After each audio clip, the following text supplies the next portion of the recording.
Começa agora, pela Rádio Católica de Osasco, Evangelho de Cada Dia. Aprendei, pois, o que significa: quero misericórdia e não sacrifício. De fato, eu não vim para chamar os justos, mas os pecadores. Amados irmãos e irmãs em Cristo, sejam bem-vindos a mais um Evangelho de Cada Dia. A liturgia de hoje nos coloca diante de um dos momentos mais importantes e reveladores do Evangelho segundo São Mateus, a sua própria vocação. O cobrador de impostos, marginalizado e desprezado pelo povo de Deus, é olhado com misericórdia por Jesus e convidado a segui-lo. Segue-me, diz o Senhor. E o que Mateus faz? Ele se levanta, ressuscita, por assim dizer, e abandona tudo para seguir o Senhor. É um episódio curto, mas de uma densidade espiritual extraordinária.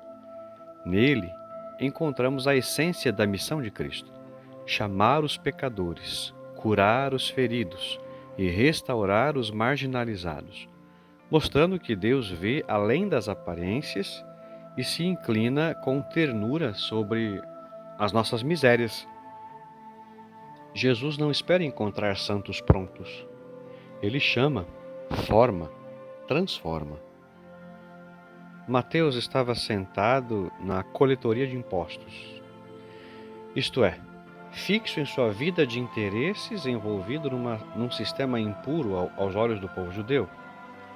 Mas Jesus passa e olha para ele de uma forma diferente. Ele vê. E o verbo ver aqui é mais do que olhar, é um olhar profundo, compassivo, que penetra a alma. E diz a ele: segue-me. Quantos de nós talvez estejamos também sentados, paralisados por nossos medos, vícios, pecados ou comodidades? O Senhor passa e nos chama. E como Mateus, somos convidados a levantar-nos, a nos deixar tocar pela palavra que cura, que liberta, que nos dá novo horizonte. Cada vocação começa com um olhar de amor. Papa São João Paulo II, na exortação apostólica Pastores da Vobis, dizia assim: a vocação é um dom da graça e não uma conquista humana. É o mistério de uma escolha divina. Não fostes vós que me escolhestes, fui eu que vos escolhi. Mateus não merecia, não esperava, não procurava, mas foi escolhido, e sua resposta mudou a história. Logo após o chamado, Jesus está à mesa na casa de Mateus, ao redor outros cobradores de impostos e pecadores. Este banquete é um símbolo do reino de Deus, onde os rejeitados são acolhidos, os pecadores perdoados e os excluídos restaurados à comunhão. Comer com alguém naquela cultura era sinal de intimidade, de partilha de vida. Jesus não tem medo da contaminação social ou religiosa. Ele está mais preocupado com a salvação das almas do que com a reputação diante dos homens. A Igreja, como corpo de Cristo, também deve ser uma casa onde os pecadores têm lugar, onde o Evangelho é anunciado com compaixão e não com condenação. Papa Francisco recordava-nos que a Eucaristia não é um prêmio para os perfeitos, mas um remédio para os fracos. E aqui está o escândalo dos fariseus. Eles não compreendem essa lógica de Deus. Questionam: por que vosso mestre come com os cobradores de impostos e pecadores? Ainda estão presos ao legalismo e à falsa justiça. Não reconhecem a misericórdia que está diante de seus olhos.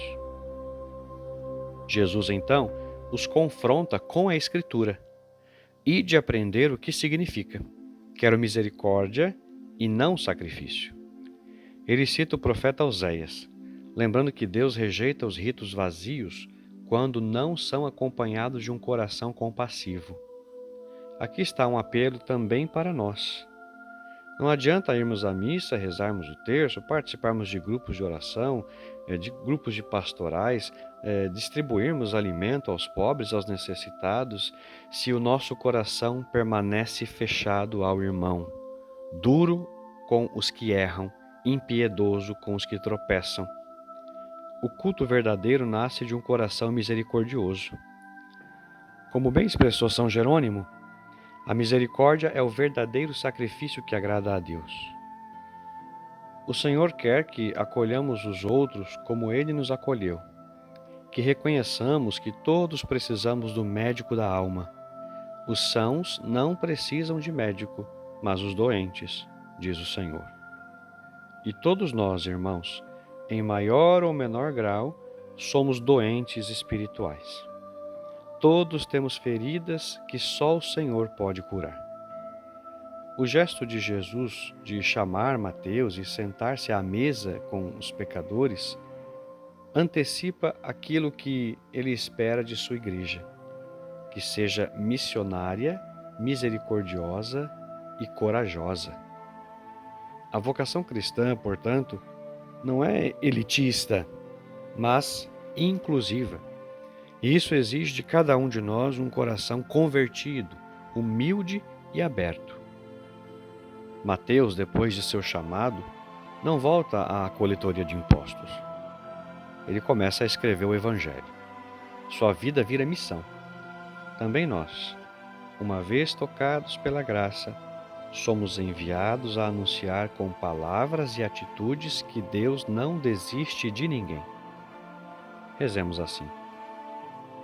Senhor Jesus, médico das almas, tu que chamaste os Mateus quando ele ainda estava sentado na coletoria, olha também para nós em nossas paralisias, liberta-nos do orgulho dos fariseus, cura-nos das feridas do pecado e concede-nos um coração misericordioso como o teu. Que saibamos acolher os que o mundo rejeita, consolar os aflitos, perdoar os que erram e amar sem medida. Dá-nos, Senhor, a graça de responder ao teu chamado com prontidão e, como Mateus, fazer da nossa vida um evangelho vivo. Amém. Deus abençoe você. Até amanhã, se Deus quiser.